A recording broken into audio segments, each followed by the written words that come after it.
Okay, for the problem, it's asking, for the given function, state whether or not the function satisfies the hypothesis of the mean value theorem. And if it does, find the value C between the interval A and B that satisfy this equation.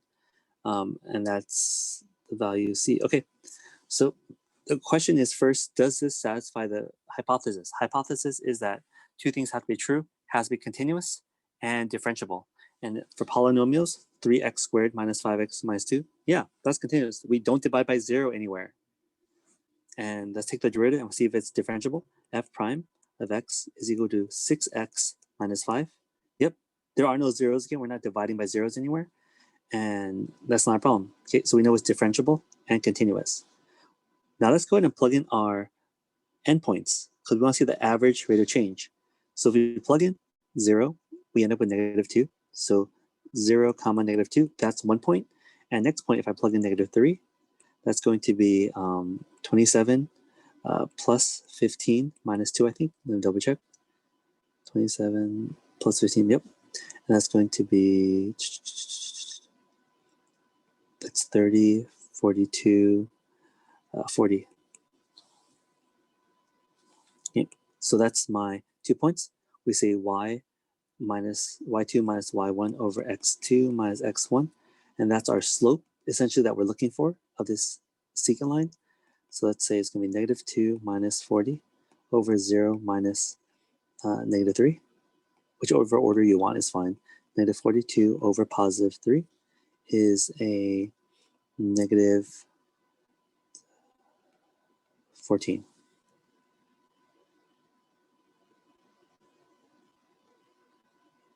And what do we find by doing that?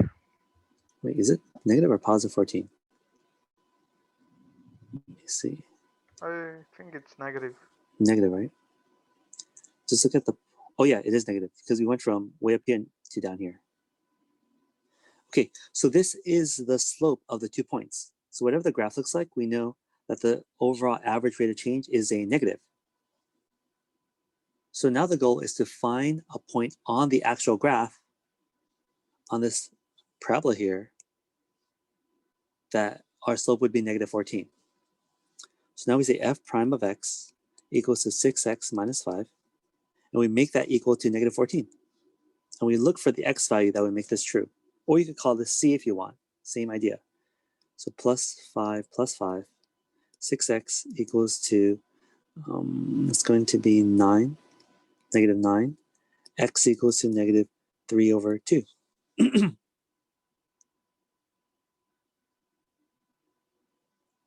Okay, so given the function, the set aside, blah, blah, blah.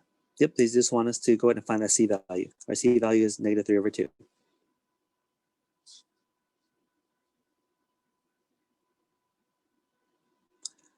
So let's go ahead and say first, the function is continuous and differentiable in the interval, right?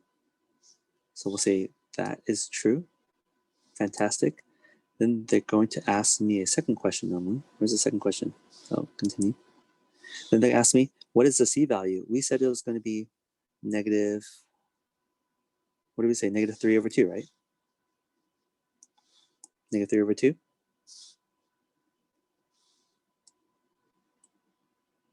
Yep, that's it. Next question. Next question is asking the same type of idea, but looking here,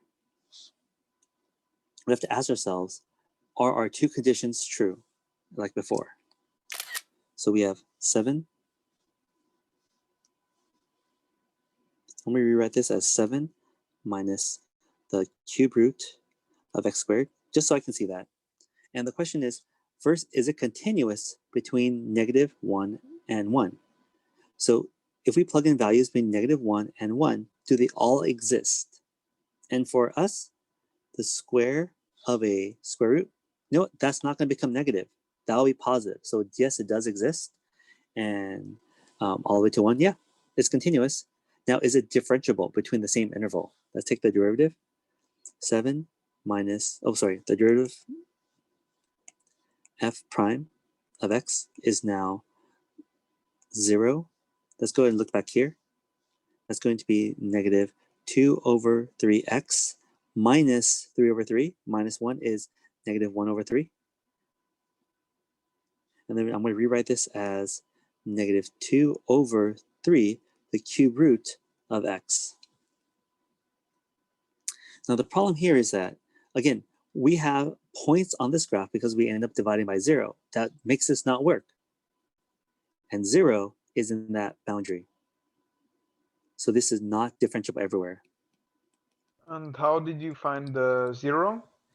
Look at this problem here. What values does this not graph at? It doesn't graph at.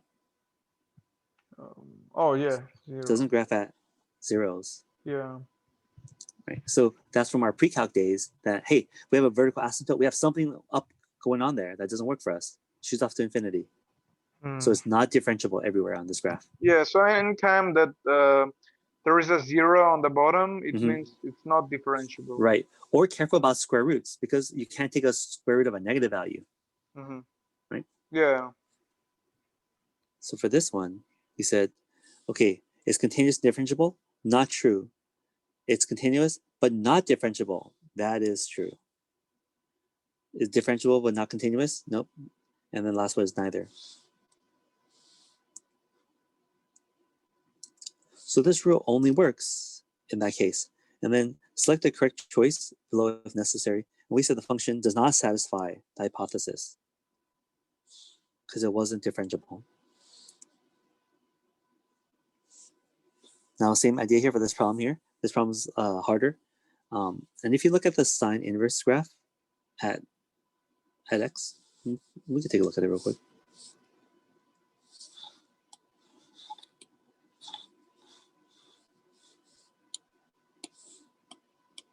Oh, that's right, arc sine maybe.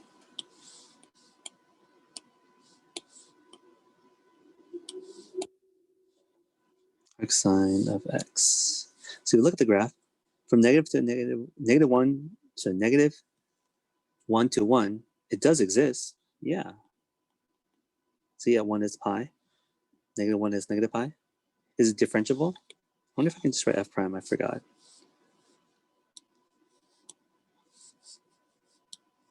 I mean, we know our derivative, but let's just see. I wonder if I can just write this. Not sure if it'll work.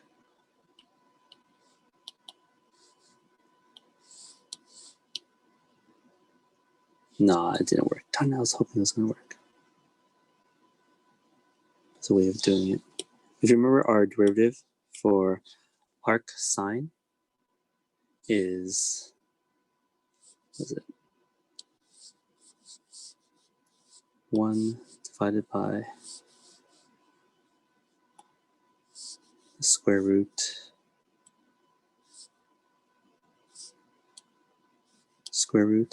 of 1 minus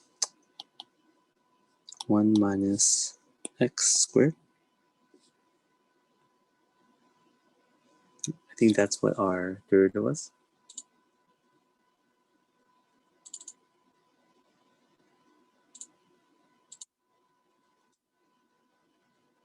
Yep, that was right. And so that's also differentiable, so it works. Now let's go back to the question, double check something. So the question is, like we asked before, is it differentiable and continuous? Yeah, it is. Looks like it was. On my graph, it was. And the next one is, let's go ahead and find the slope someplace in between. Now, if we looked at it, when I plugged it in on the graph before, and negative pi over 2 to pi over 2, oh, that's a different line. Let's go ahead and plug that in. So what's the cosine? So what's the sine? Sine inverse of negative 1/2. What angle would that be? And then sine inverse of 1/2. What angle would that be? Right? These are angles. And if you remember sine, if your triangle is 1 over 2, right? That's negative 1 over 2. This is a 30, 60, 90 triangle. And it's 30 degrees, 60, and 90. So this is pi over 6 and negative pi over 6. So this would be negative pi over 6 and pi over 6. So we say negative pi over 6 minus pi over 6 over negative 1/2 minus 1/2. Negative 2 pi over 6, done, all over negative 1. So that becomes a positive pi over 3. Mr. Ko, so we should remember that sine inverse negative 1 over 2 is negative pi over 6. Yep, and I don't remember that, so I drew out the triangle. Oh, okay. The way I did it, because sine is opposite over hypotenuse. And the inverse is the same, inverse negative 1 over 2 is the same as, like, it would be the same on the graph as the sine negative 1 over 2. No, because inverse means you go backwards. Because if I say sine of theta, that's an angle, gives you sides. Inverse, its sides give you angles. So it's the opposite effect. So 1/2 is the sides, and it gives me, spits out an angle. Okay. And then what happens is we now have to solve the inverse. The derivative of the inverse we said was 1 over 1 square root of 1 minus x squared. This has to equal to pi over 3. In what crazy way? So I guess I'm gonna try solving it. I don't know. I'm gonna cross multiply so that the square root's on top. So it's going to be 3 over pi is equal to the square root of 1 minus x squared. Square both sides. 9 over pi squared equals to 1 minus x squared. On a minus 1 becomes a positive. So it'll be x squared is equal to negative. So it'll be 1 minus 9 over pi squared. Then take the square root of that. Square root of 1 minus 9 over pi squared, plus and minus. The question is that value in my interval? And it should be.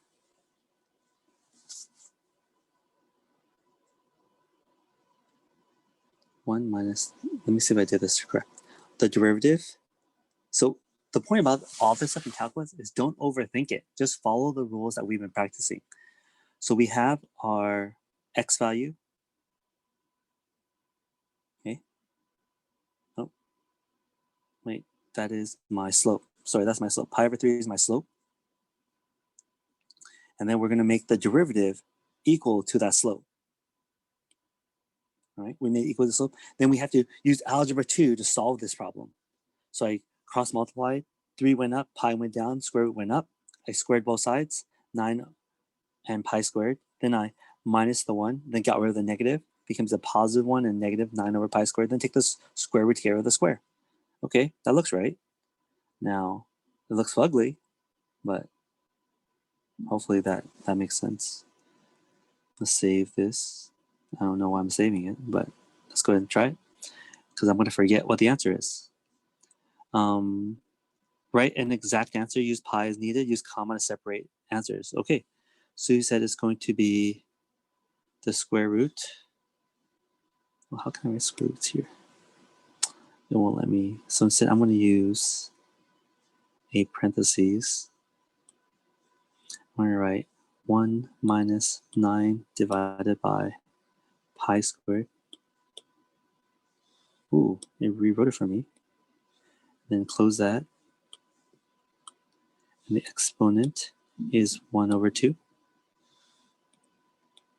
comma, negative, parentheses, 1 minus,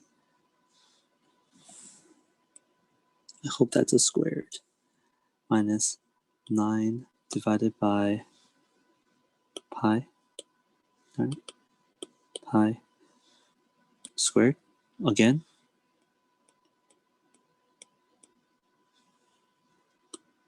and to the exponent of 1 over 2. All right. Cross my fingers, right?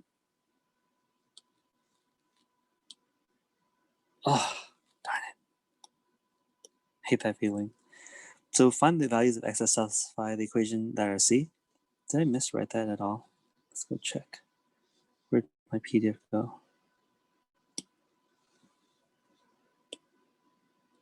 We wrote 1 minus 9 over pi squared, right?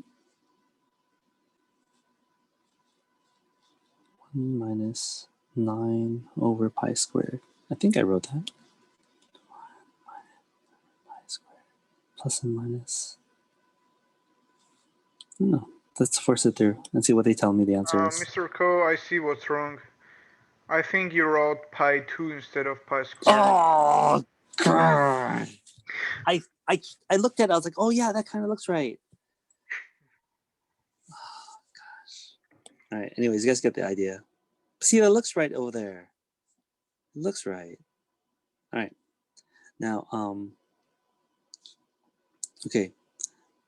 Let's see, for this problem here, you might say it's not going to work because of the 0, but look at the interval. The interval is between 0.5 and 2, not 0. So this is actually going to work. And this is actually going to work. And it wants to write the secant line, so we have to write y minus y1 equals to m, x minus x1. And they want us to write the tangent line. So I'll do this. Let's do this one more time. Pretty much out of time, but I'll do this really quickly, like really fast, okay? No one judge me how fast if I make a mistake, but f prime, we know it's continuous because only value that doesn't work is 0, and 0 is not in the interval. And let's take the derivative to see if it's differentiable. And it looks like it's probably going to be, right? It's 3 plus, it's 3x to negative 1. So it's going to be, erase this, negative 3x to negative 2. Or rewriting as 3 minus 3 over x squared. Rewriting this as 3x squared minus 3 over x squared. Just to have that, because I think that's a little easier to look at. Not true though, necessarily, I'm just saying that. So write the equation for the secant line. So the secant line is we first have to find the slope. Let's go ahead and find the slope. Oh, this derivative doesn't work at 0, right? But 0 is not in our interval, so we're good to go. Continuous and differentiable. So then we're looking for the secant line first. So we have to plug in f of 2 and f of 0.5. This gives us f of 2 is 6 plus 3 over 2. 0.5 would be 1.5 plus 3 divided by 0.5 is 6. How many 50 cents are in $3? There are 6 sets. Rewriting this as 12 plus 3 is 15 over 2, writing that as a fraction. And this would be 3 over 2 plus 12 over 2, which gives us 15 over 2 also. Okay. That's kind of weird. But all right, 15 over 2, 15 over 2. So what is the slope? If I go from 15 over 2 to 15 over 2, turns out there's no change. So f, not f. So the slope is 0. So that makes it easy secant line. Y minus, we'll pick a point. Let's do 15 over 2 equals to m, x minus 0. Turns out we have a tangent, a secant line. Y is equal to 15 over 2. That's my secant line. Okay.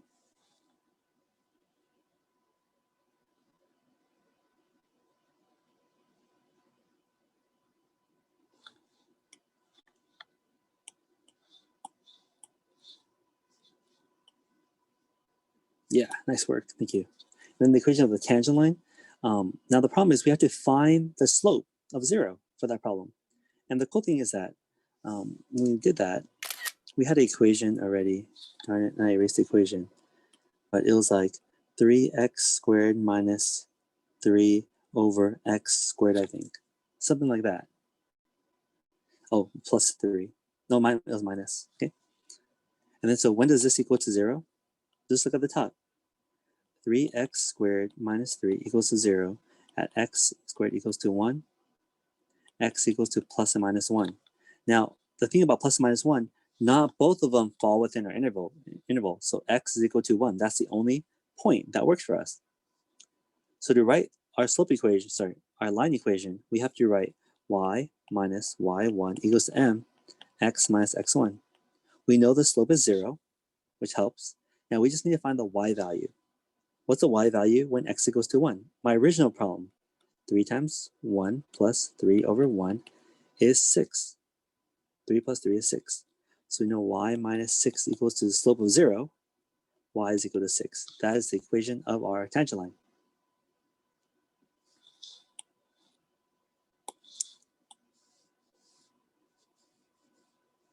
Check.